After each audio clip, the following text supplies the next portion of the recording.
Qalansuwatun TV. Assalamualaikum warahmatullahi wabarakatuh. Alhamdulillahi rabbil alamin. Wassalatu wassalamu ala rasulillah wa ala alihi wa sahbihi ajma'in. Amma ba'd. Alhamdulillah, kita bersyukur kehadirat Allah Subhanahu wa Ta'ala karena sampai saat ini kita masih diberi kesehatan, diberi waktu untuk memperbanyak amal ibadah kita, dan sampai ke hari 17 ya. Alhamdulillah, mudah-mudahan amal ibadah kita diterima oleh Allah Subhanahu wa Ta'ala. Sedikit sebelum kita ke pelajaran hadis, kita harus ingat sekarang bahwa sekarang 17 Ramadan. Kita harus mengingat sejarah bahwa ada peristiwa yang sangat besar di dalam sejarah Islam, yaitu Perang Badar. Perang Badar yang terjadi pada 17 Ramadan menurut sejarah dan menurut petunjuk-petunjuk dari Allah dan Rasulnya. Ini peristiwa yang paling besar, perang pertama di dalam Islam, dan mengorbankan banyak korban. Meskipun di perang ini kalau menurut sejarah 300 lawan 900, ataulah lebih 300 lebih, tapi 900 lebih. 300 orang muslim lawan 900. Jadi perbandingannya berapa itu?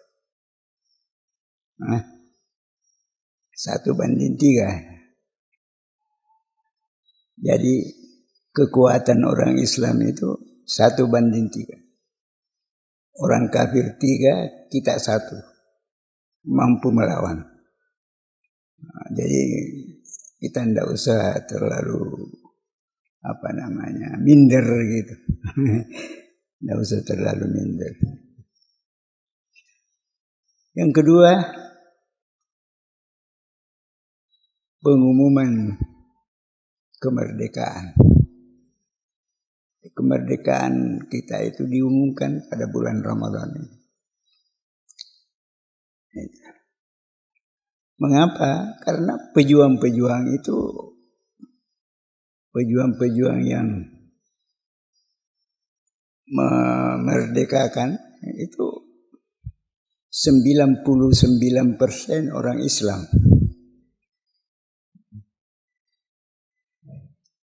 Kalau tidak percaya, boleh adakan sensus kuburan. Sensus kuburan mulai dari Aceh sampai Ambon sana.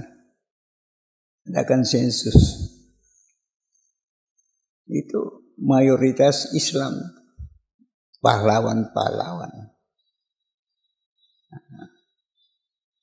Nanti menjelang kemerdekaan baru yang lain-lain ikut. Baru menjelang itu, setelah melihat Islam mau menang, jadi baru mereka ikut bergabung. Ini harus tahu sejarah, sebab saya lihat sekarang sejarah tidak ada itu, tidak disinggung-singgung masalah itu. Jadi kalau mendapatkan buku sejarah yang dulu, itu bisa didapat. Maka itu yang perlu diingat oleh kita semua. Inilah sebagai mukaddimah. Sekarang marilah kita kembali mengambil lagi satu hadis. Hadis yang diriwayatkan oleh Bukhari, Muslim, dan juga ada di buku-buku lain seperti Riyadhus Shalihin yaitu An Nabi Musa al-Asy'ari. Itu Nabi Muhammad SAW berkata,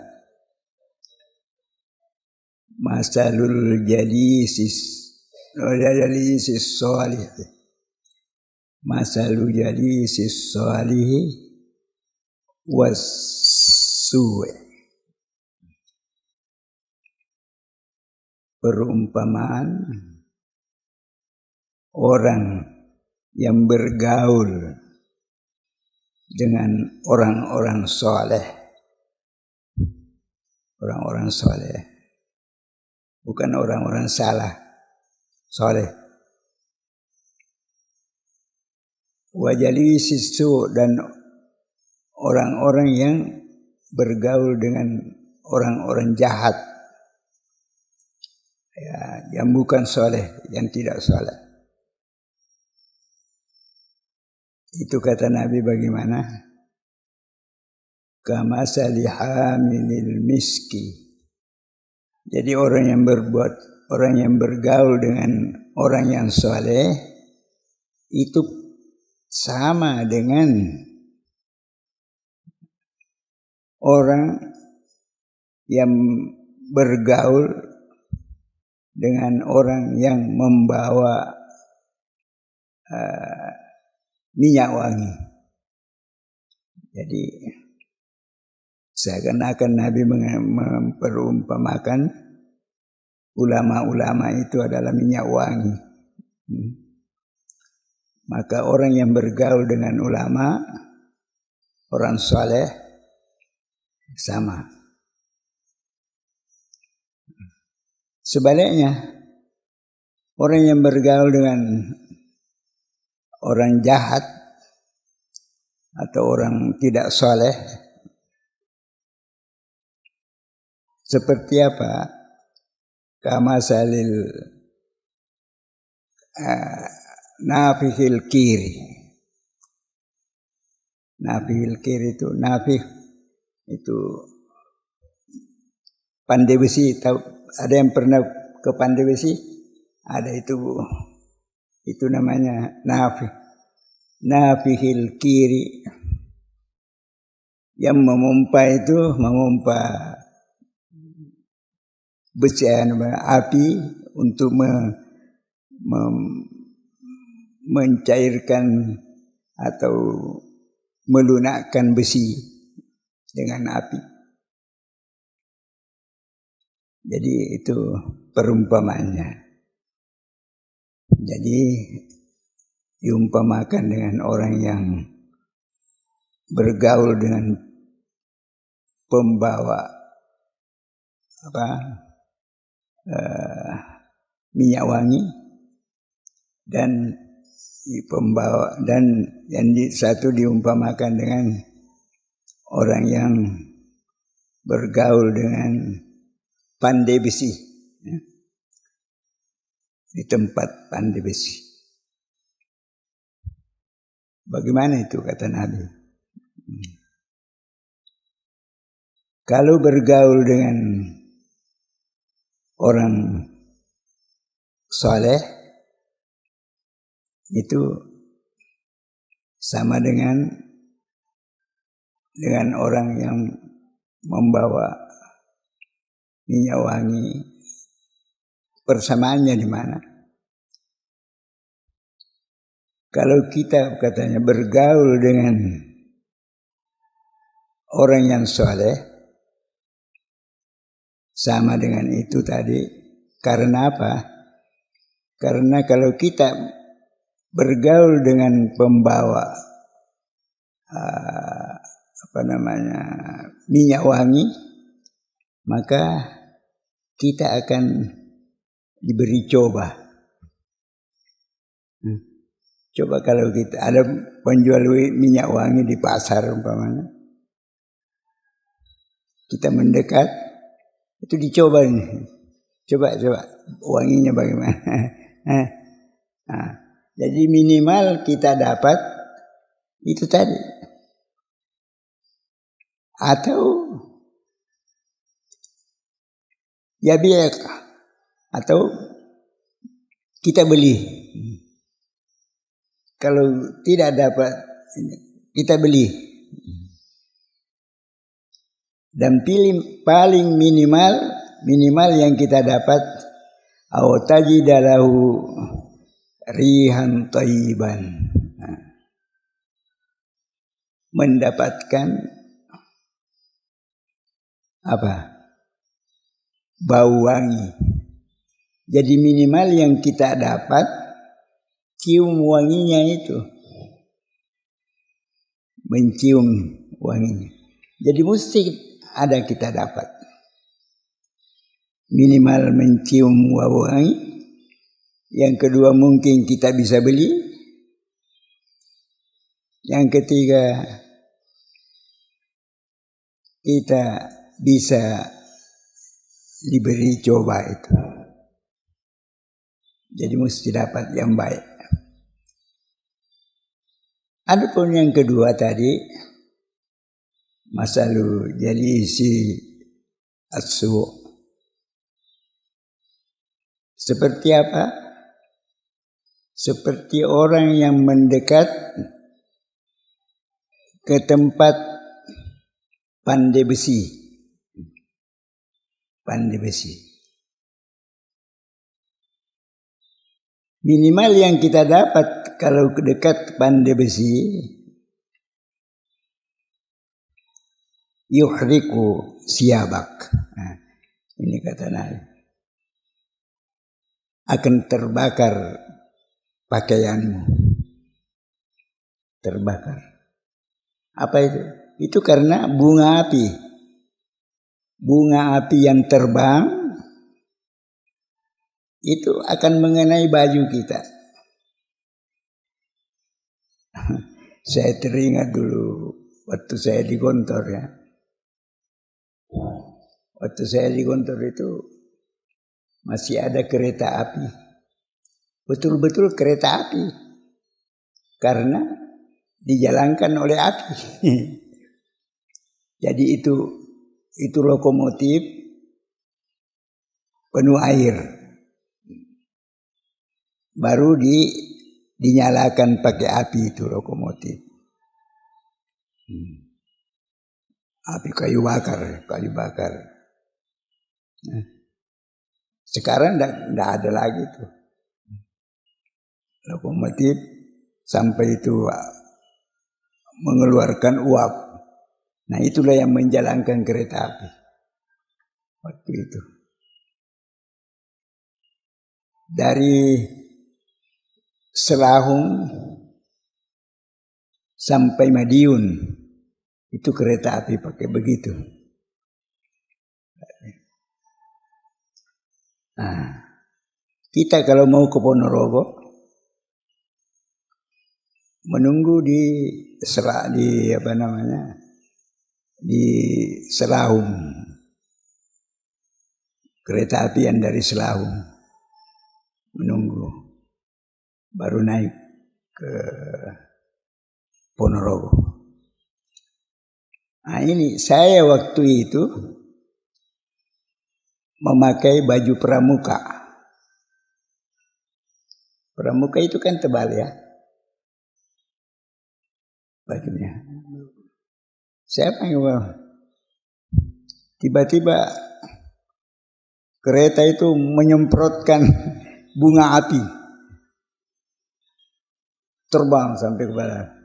Kena baju saya banyak, kena lubang-lubang saya kena api. Jadi saya, apa kata Nabi tentang orang yang mendekat ke pandai besi, anunya itu pompa apinya itu betul-betul bisa kalau kita mendekat situ kena. Kalau kena tentu membakar pakaian kita. Itu minimal. Itu bisa terjadi, bukan minimal ya. Itu bisa terjadi membakar baju kita. Kemudian lagi bisa minimal yang kita dapat tajidu rihan natinan, bau busuk. Minimal yang kita dapat bau busuk. Baunya itu besi, baunya.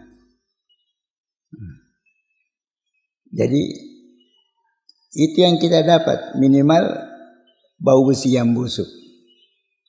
Kalau kita bergaul dengan pandai besi. Dari sini kita bisa lihat bahwa kalau kita mau berteman, mau cari teman, mau ziarah, harus melihat siapa yang harus kita jadikan teman. Apakah orang baik, soleh, ataukah orang tidak baik? Sebab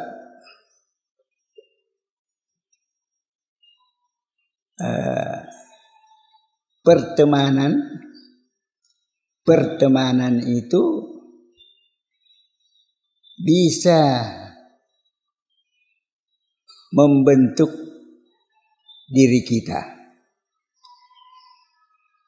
Kalau kita berteman dengan orang baik, kita akan baik. Kalau kita berteman dengan orang jahat, ya akan jahat. Jadi harus pandai-pandai memilih teman.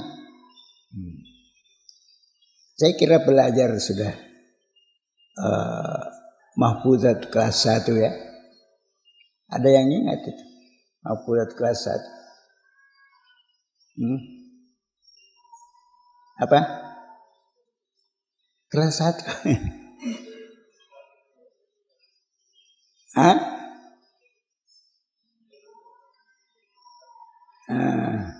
Khairul ashabi man yadulluka ala khair, 1. Yang lain?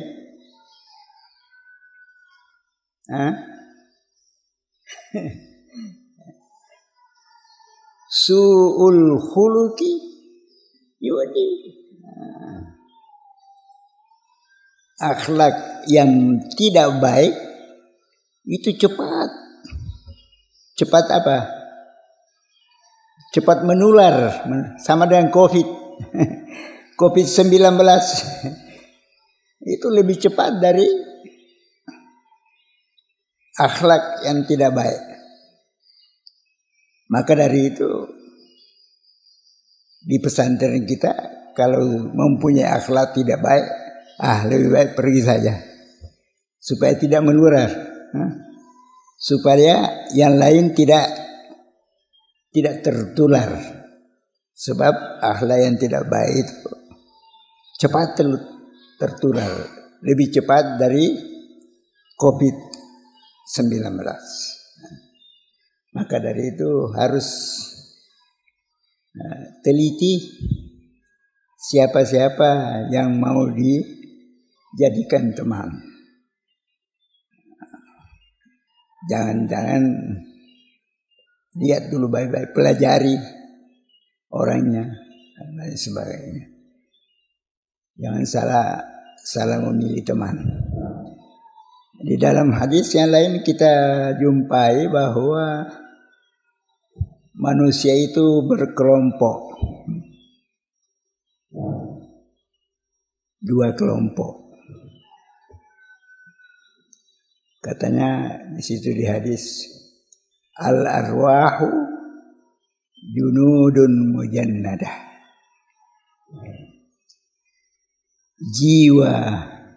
Jiwa manusia itu seperti pasukan tentara. Pasukan tentara itu berkelompok-kelompok, regu gitu. Ada yang kita regu itu kelompok, satu regu. Atau satu batalion itu satu kelompok. Atau satu kompi kelompok.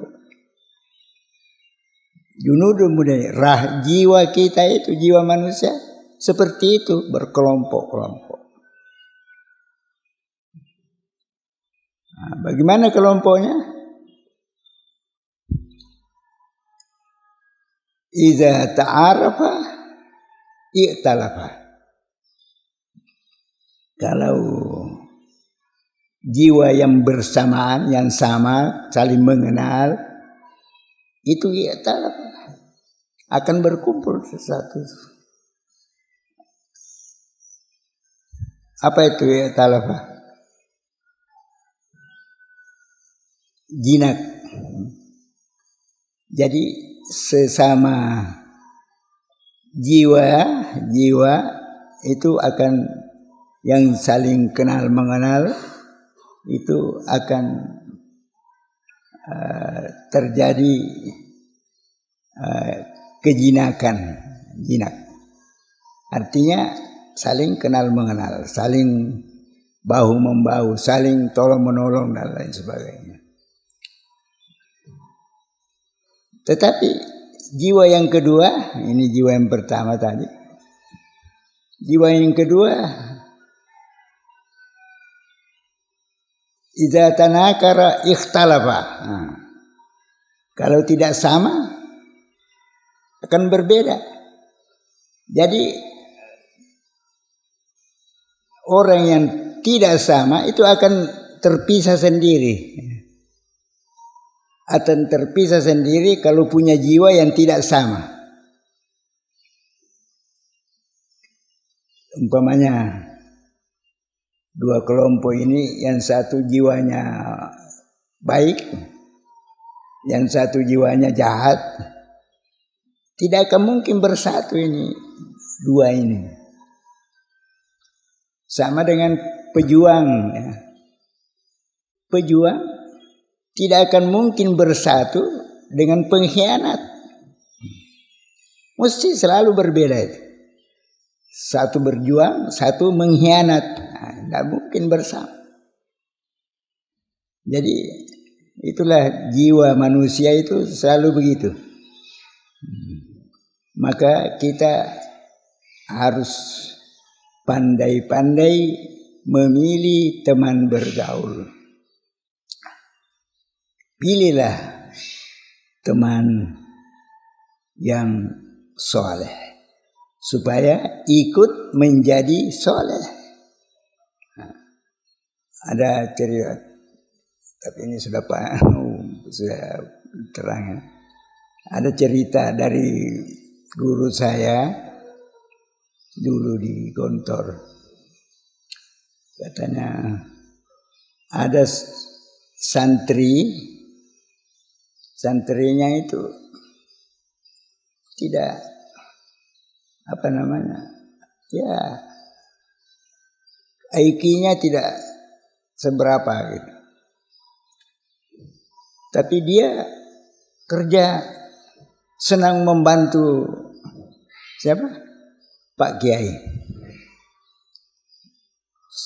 Seakan-akan dia menjadi pembantu rumah tangganya Pak Kiai. Jadi dia enggak, ya sederhana saja, artinya hanya ikut. Ada belajar dia ikut, ada kegiatan dia ikut, semua dia ikut, tidak ada yang dia tidak ikuti. Tapi menurut Pak Kiai, kata ya istilah kasarnya ya, dia yang terbodoh. Dia terbodoh itu. Setelah tamat keluar, ternyata di kampungnya dia yang terpintar. Coba. Itu hanya karena selama ini bergaulnya dengan Pak Kiai itu, Pak Kiai. Nah, itu mendapatkan roh kebaikan dari hasil pergaulannya. Maka dari itu sekali lagi saya anjurkan supaya dalam memilih teman pergaulan ya harus memilih yang baik, yang soleh. Jangan bergaul dengan orang yang tidak baik, seperti orang yang dikatakan pengkhianat apa dan lain sebagainya. Tapi pilihlah yang berjiwa pejuang dan lain sebagainya. Hadanallahu wa iyyakum ajmain. Mudah-mudahan ada manfaatnya. Wassalamualaikum warahmatullahi wabarakatuh. Jazakumullahu khairan sudah menonton video ini. Jika bermanfaat, silahkan tekan like, share, dan subscribe untuk menunjukkan dukungan antum di channel ini. Ikuti juga informasi kegiatan santri dan alumni di akun resmi Pesantren Pendidikan Islam Darul Abror.